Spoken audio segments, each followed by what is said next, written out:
Selam, ben Leyla Yıldız. Uzun bir süre sonra tekrar video çekmeye oturdum çünkü neden olmasın. Bu süre zarfında neden video çekmediğimi inanın ben de bilmiyorum. Yani özellikle yaptığım ağır bir iş var mıydı? Hayır. Tabii, özellikle yaptığım ağır bir iş yoktu ama bilgisayarla ve bilgisayardan yeni bir şeyle uğraşıyorum. Zamanımın bir kısmını oraya harcadım. O yüzden tam olarak buraya odaklanamamış olabilirim. Hatta odaklanamamayı geçin, burayı birazcık ihmal etmiş olduğumun farkındayım. Ama dedim ki bir geri dönüş yapmalıyım. Buraya tekrar geri gelmeliyim. O yüzden yine buradayım. Şimdi çok uzun konuşmayacağım. Uzun bir konuşma yapmak istemiyorum çünkü. Nereden kaldıysak oradan devam edelim istiyorum.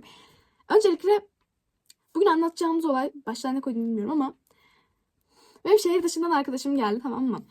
Arkadaşımla birlikte dışarıdayken işte ablama gidiyorduk ve saçma sapan bir olay yaşadık, tamam mı?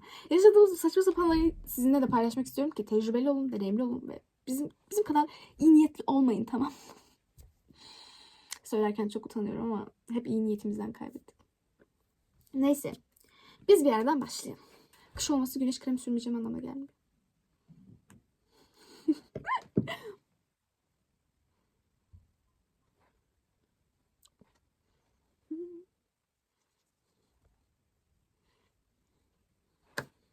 Sürdüm. Neyse. Şimdi öncelikle olayın en başından başlamam gerekirse benim bir sanal arkadaşım var. Yani bayağı uzun süredir var. O da şehir dışında yaşıyor ama bizim böyle şehirlerimiz yakın değil yani. Bildiğiniz 9-10 saat, hatta arkadaşım otobüs 12 saatte falan geldi. Böyle bir uzaklıktan bahsediyorum. Hani birbirimize bayağı uzağız. Ama ona rağmen bayağıdır arkadaşız. Buluşmak istiyorduk, böyle hiç yaşlarımız zaten tanıştığımızda küçüktü falan filan. O yüzden hiç böyle bir şeye yeltenememiştik. Şimdi büyüdük. Büyüdük opsiyonel. Neyse. Şu an daha ailelerimiz rahat olduğu için, daha yaşlarımız daha eskisi kadar çocuk olmadığımız için, daha fazla sorumluluk aldığımız için, iş olsun, iş hayatı, okul hayatı vesaire olsun. Ailelerimizin güveni bize daha fazla arttığı için bir şekilde biz buluştuk. Tabii bununla alakalı bir video isterseniz bununla alakalı ayrı bir video çekeceğim ama işin aslı bu yani. Uzun zamandır sanal arkadaşım olan arkadaşım şehir dışından yanıma geliyor. O yanımdayken işte birkaç gün bizim evde takılıyoruz. Yani annemlerle yaşadığım evde, sonra ablamın yanına gidiyoruz.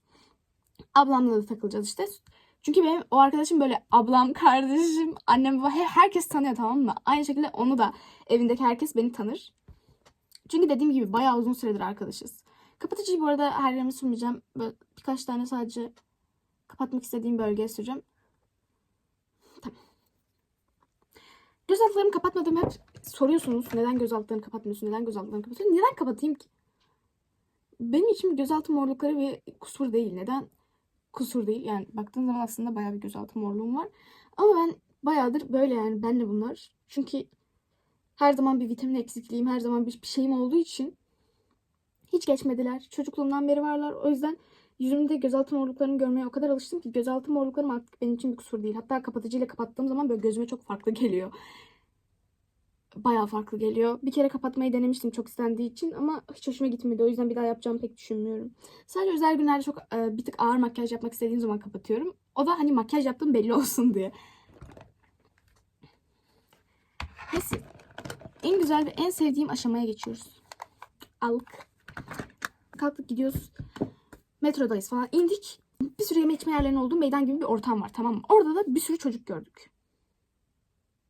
Çocuk dediğim de gerçekten çocuklar, yani ilkokul çocuğu falan.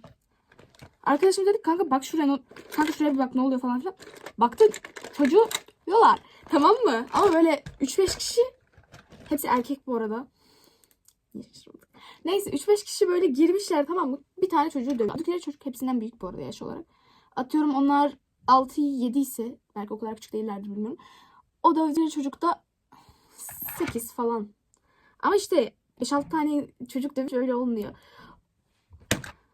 5-6 tane girdikleri için böyle yatırmışlar, çocuk dövüyorlar, tamam mı? İşte biz de gittik, ne yapıyorsunuz falan filan. Tabii ki ben biraz korktuğum için uzaktan bağırdık öyle arkadaşımla. Arkadaşımı bıraksam zaten arkadaşım hiç böyle bir şey ardı arkasını düşünmediği için gidip direkt sataşan çocukların üstüne yürüyecek, tamam mı? Neyse. Sonra bağırdık falan, biz bağırınca onlar kaçtılar. Sonra biz öbür çocuğu kaldırdık falan ama çocuğun yüzü nasıl bak. Gerçekten ona üzülmemizdeki neden oydu. Çünkü bak 3-5 kişi gelmişler zaten çocuğun üstüne. Yüzü kıpkırmızı, boynunu falan morartmışlar, tamam mı? Boynunu sıkak çünkü dövme çocuğu, tamam mı? Biz çok üzüldük, dedik ki ailen nerede, evin nerede falan filan. Arkadan da çocuklar bağırıyor. O bisikletini vermeden biz onu rahat bırakmayacağız. Pardon. Tamam, böyle tam olarak şu modda. Sonra işte çocuğun, onlar böyle bağırdı, dedim. Sizin bisikletinizi mi çaldı dedim. Hani çünkü dedim galiba biz yanlış tarafı tutuyoruz. Sonra dedik hayır. Onun bisikleti. Sonra böyle kaldım. Sonra biz bir şekilde o çocukları kovduk, tamam mı? Gittiler. Sonra biz gideceğiz, dedik ki bak evin yakında bir yerdeyse biz seni bırakalım evine kadar. Çünkü hani çocuklar 5-6 tane seni buldukları yerden yani.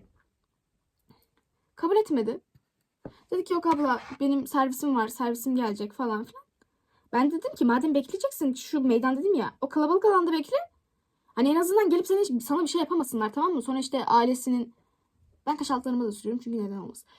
Ailesinin bisikletini aldıklarına haberi olup olmadığını sorduk. O da haberleri var falan dedi. Ben dedim bu aile bu falan, hiçbir şey yapmadılar mı dedim. Hayır dedi.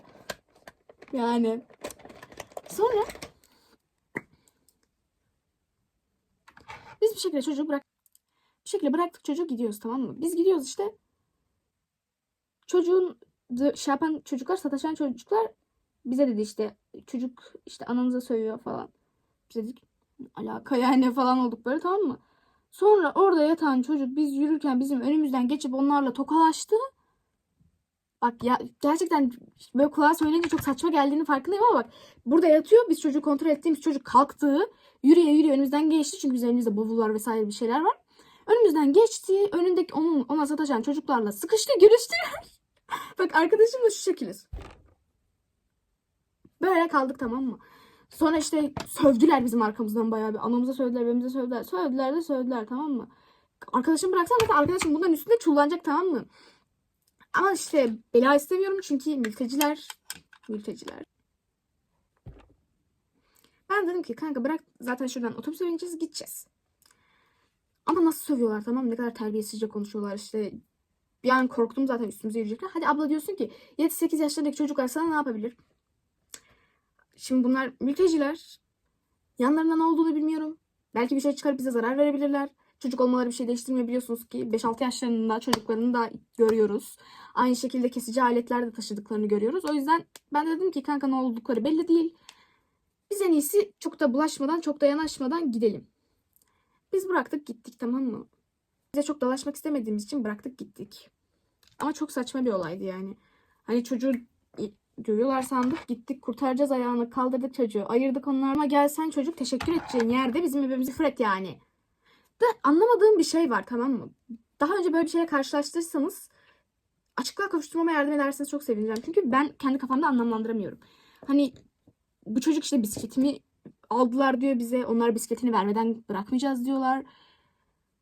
Yani bizden beklentileri neydi? Bisiklet almamızı falan mı istedi ona? Hani ya da bilmiyorum o şekilde ne desem, ona ne konuda yardımcı olmamızı istediler? Ne şekilde yardımcı olmamızı istediler? Ben anlamış değilim, tamam mı?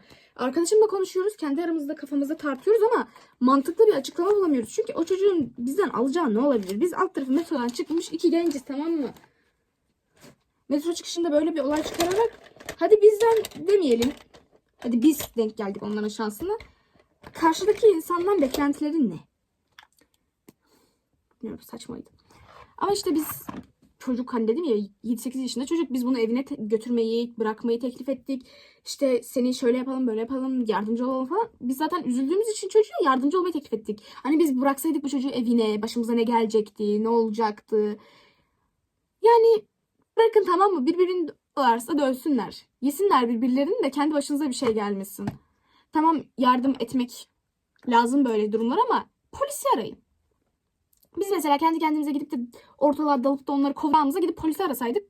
Ondan sonra kendileri yaptıkları şeyden haklıylarsa o şekilde yargılansa, haksızlarsa da o şekilde. Bir şey yapacak mıydı? Polis arayıp gelecekti, ortama bakacaktı, çocukları ayıracaktı falan.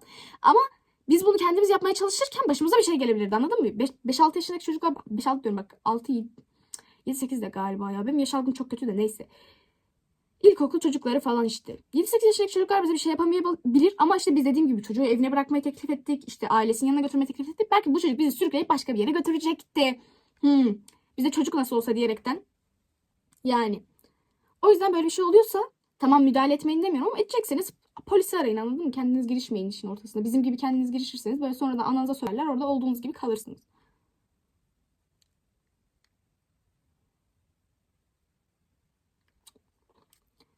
ruj da ablamdan almıştım. Çok seviyorum.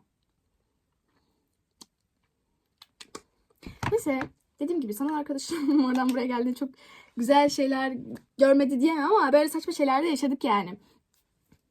Tabii isterseniz nasıl ailemle tanıştırdığımı, nasıl gelip bizde kaldığını veya bu tarz sormak istediklerinizi sorabilirsiniz. Bunları cevapladığım bir soru cevap videosu yapabilirim isterseniz. İsterseniz sadece süreci anlatabilirim. İşte şöyle tanıştık, şöyle geldik, sonra bize geldi, şunları bunları yaptık diyebilirim. Nasıl isterseniz, nasıl istediğinizi veya isteyip istemediğiniz video altında yorumlardan belirtebilirsiniz. Eğer soru cevap yapmamı istiyorsanız aşağıda sorularınızı belirtirseniz onları sonradan toparlayıp video haline getirip size sunabilirim. Çok öpüldünüz, çok seviyorum sizi. Bay bay.